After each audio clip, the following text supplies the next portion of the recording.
ದೇವಸ್ಥಾನದಲ್ಲಿ ನಾವು ಎಲ್ಲರೂ ಸೇರ್ಕೊಂಡು ಪ್ರಯತ್ನ ಮಾಡಿದ್ದೀವಿ. ಯಾವುದೋಸ್ಕರ ಮಾಡಿದ್ದೀವಿ ಅಂದರೆ ನಮ್ಮ ಕೃಷ್ಣಪ್ಪ ಅವ್ರಿಗೆ ಮಿನಿಸ್ಟರ್ಶಿಪ್ ಕೊಡಿ ಅಂತ ನಾವು ಮಾಡಿದ್ದೀವಿ. ಮಜೀದಿಯಲ್ಲಿ ಮಾಡಿರೋದು ನಮಗೇನಂದರೆ ಎಲ್ಲ MLAಗಳಿಗೆ ನೋಡಿದ್ದೀವಿ, ನಾವು ಎಲ್ಲ ಪೂರ್ತಿ ಕರ್ನಾಟಕದಲ್ಲಿ ನೋಡಿದ್ದೀವಿ. ಆದರೆ ನಮ್ಮ MLA ಕೃಷ್ಣಪ್ಪ ಸಾಹೇಬ್ರು ಇದ್ದಾರಲ್ಲ, ಈ ಥರ MLA ಯಾರೂ ಇಲ್ಲ. ಯಾಕಂದರೆ ಸಾವಿರಾರು ಕೋಟಿ ಒಡೆಯರು ಇವರು. ಆದ್ರೂ ಇರೋದು ಈ ಥರ ಇವರು ಮಾಡೋದು ಕೆಲಸ ಯಾರೂ ಮಾಡಿಲ್ಲ. MLAಗಳು ಇವ್ರಿಗೆ ಮಿನಿಸ್ಟರ್ಶಿಪ್ ಕೊಡಬೇಕು. ಯಾಕಂದರೆ ನಾವು ಬೇಡ್ಕೊಳ್ತಾ ಇರೋದು, ಯಾಕಂದರೆ ಈ ಥರ ಒಬ್ಬರು MLA ಕೊಟ್ಟರೆ ಮಿನಿಸ್ಟರ್ಶಿಪ್ಪು ಎಲ್ಲ ಪೂರ್ತಿ ಕರ್ನಾಟಕ ಜನತೆಗೆ ಇದಾಗತ್ತೆ. ಪರಿಚಯ ಮುಬಾರಕ್ ಖಾನ್ ಅಂತ, ನಾನು ವಿಜಯನಗರ ಯೂತ್ ವೈಸ್ ಪ್ರೆಸಿಡೆಂಟ್. ನಾನು DK ಶಿವಕುಮಾರ್ ಅವರು ಮುಖ್ಯಮಂತ್ರಿಯಾಗಿ ಪದಗ್ರಹಣ ತಗೊಳ್ತವ್ರೆ.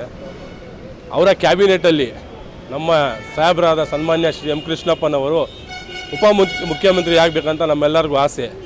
ಯಾಕಂದರೆ ನೀವೆಲ್ಲ ನೋಡಿದ್ದೀರಾ, 2013ರಲ್ಲಿ ಅವರು ಪ್ರಥಮ ಬಾರಿಗೆ ಸಚಿವರಾದಾಗ ಎಷ್ಟು ಒಳ್ಳೆ ರಾಷ್ಟ್ರ ಮಟ್ಟಕ್ಕೆ ಹೆಸರು ಮಾಡಿದ್ರು. ಏನಂತ ಮಾಡಿದ್ರು ಅಂದರೆ 20 ವರ್ಷದಿಂದ ಯಾರ್ಯಾರು ಬಡವರು ಬೆಂಗಳೂರಲ್ಲಿ ಇದ್ದಾರೆ ಅಂಥವ್ರಿಗೆ ಮನೆ ಕೊಡಬೇಕು ಅಂತ ಒಳ್ಳೆಯ ಉದ್ದೇಶದಿಂದ ಅವರು 1 ಲಕ್ಷ ಮನೆ ಯೋಜನೆಯನ್ನು ಮಾಡಿದರು. ಅದು ರಾಷ್ಟ್ರ ಮಟ್ಟಕ್ಕೆ ಹೋಯಿತು. ಅವ್ರು ಸಚಿವ ತಪ್ಪಾದ ಮೇಲೆ ಮನೆಯೆಲ್ಲ ರೆಡಿ ಆಗಿದೆ. BJP ಕೈಯಿಂದ ಅವ್ರು ಕೊಡೋಕ್ಕಾಗಿಲ್ಲ ಮನೆಗಳನ್ನು. ಈಗ ಮತ್ತೊಮ್ಮೆ ಅವರು DCM ಆಗಿ ವಸತಿ ಸಚಿವರಾದರೆ ಆ 1 ಲಕ್ಷ ಮನೆ ಜೊತೆ ಇನ್ನೂ 1 ಲಕ್ಷ ಮನೆ ಕೊಡ್ತಾರಂತ ನಮಗೆಲ್ಲರಿಗೂ ಆತ್ಮವಿಶ್ವಾಸ ಇದೆ. ಯಾಕಂದರೆ ಸನ್ಮಾನ್ಯ ಶ್ರೀ ಕೃಷ್ಣಪ್ಪದವರು ವಿಜಯನಗರದಲ್ಲಿ ಗೋವಿಂದರಾಜ ಯಾವ ಥರ ಅಭಿವೃದ್ಧಿ ಮಾಡಿದ್ದಾರೆ ನೀವೆಲ್ಲ ನೋಡಿದ್ದೀರಾ. ಮತ್ತು ಎಲ್ಲ ಜನಾಂಗವನ್ನು ಸರ್ವ ಜನಾಂಗವನ್ನು ಪ್ರೀತಿಸೋರವರು. ಯಾವತ್ತೂ ಜಾತಿ ಭೇದ ಭಾವ ಅವ್ರ ಹತ್ರ ಇಲ್ಲ. ಅದಕ್ಕೆ ಅವರು 4 ಬಾರಿ MLA ಆಗೋರೆ. ಮತ್ತೊಮ್ಮೆ ಅವ್ರು ಇರೋ ಗಂಟೆ MLA ಆಗ್ತಾರಂತ ನಮಗೆಲ್ಲರಿಗೂ ಭರವಸೆ ಇದೆ.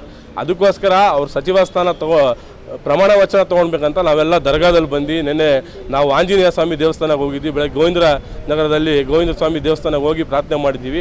ಎಲ್ಲ ಜನಾಂಗದವರು ನಮ್ಮ ಕ್ಷೇತ್ರದ ಆಸೆ ಏನಪ್ಪ ಅಂದರೆ, ಜನರ ಆಸೆ ಏನಂದರೆ ಅವರು MLA ಆಗಿ ನೋಡಿದ್ದಾರೆ, ಸಚಿವರಾಗೂ ನೋಡಿದ್ದಾರೆ. ಉಪಮುಖ್ಯಮಂತ್ರಿಯಾಗಿ ಅವರು ಬೆಂಗಳೂರು ಅಭಿವೃದ್ಧಿಯಾಗಿ ಸಚಿವರಾದರೆ ಬೆಂಗಳೂರು ಇನ್ನೂ ದೊಡ್ಡ ಮಟ್ಟಕ್ಕೆ ಹೆಸರು ಮಾಡುತ್ತೆ ಅಂತ ನಮಗೆಲ್ಲರೂ ಆತ್ಮವಿಶ್ವಾಸ. ಶ್ರೀ ಕೃಷ್ಣಪ್ಪಾಜಿ ಅವರು ನಮ್ಮ ಶಾಸಕರು, ಅವರು ಒನ್ ಆಫ್ ದಿ ಬೆಸ್ಟ್ ಶಾಸಕರು ಅಂತ ನಾನು ಹೇಳ್ತೀನಿ. ಎಷ್ಟು ನಾವು ಏನು ಹೇಳ್ತೀವಿ ಅಂದರೆ, ಅವರು ಶಾಸಕರಾಗಿ ಜನನ ಸೇವೆ ಮಾಡಿದ್ದಾರೆ. ಅವ್ರು ಹೆಂಗೆ ಸೇವೆ ಮಾಡಿದ್ದಾರೆ ಅಂದರೆ, ಅವ್ರು ಇವತ್ತವರೆಗೂ ಅವ್ರ ಮನೆ ಹತ್ರ ಯಾರು ಹೋಗ್ತಾರೆ ಯಾರೂ ಇವತ್ತವರೆಗೂ ಖಾಲಿ ಹೋಗಿಲ್ಲ.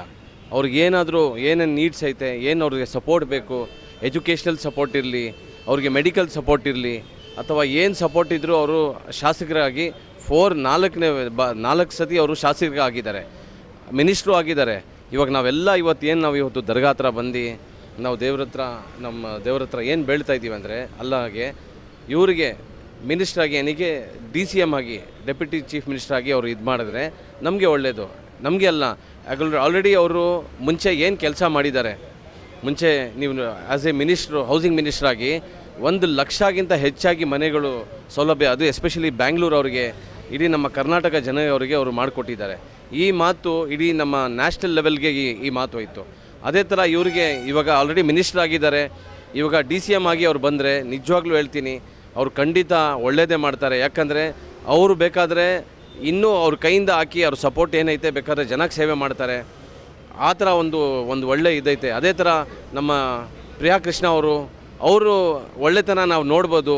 ಏನಂದರೆ ನಮ್ಮ ಪ್ರಿಯಾ ಕೃಷ್ಣ ಅವರು ನೋಡಿ, ಏನಂದರೆ ಅಪ್ಪಾಜಿ ಅಂತ ಯಾವಾಗಲೂ ನಾವು ಎಲ್ಲೋದ್ರೂ ಅಪ್ಪಾಜಿ ಅಂತ ಹೇಳ್ತಾರೆ. ನಮ್ಮ ಹಿರಿಯರು ಮಿನಿಸ್ಟರ್ ಆಗಬೇಕು ನಂದು ಇರಲಿ ಅಂತ ಒಂದು ಮಾತು ಹೇಳಿದ್ರಲ್ಲ, ಇದು ಏನೈತೆ ಅಂದರೆ ಜನಗೆ ಒಂದು ನಿಜವಾಗ್ಲೂ ಒಂದು ಮನಸ್ಸಲ್ಲಿ ಇನ್ನೂ ಅವರು ಹೀರೋ ಆಗಿಬಿಟ್ರು.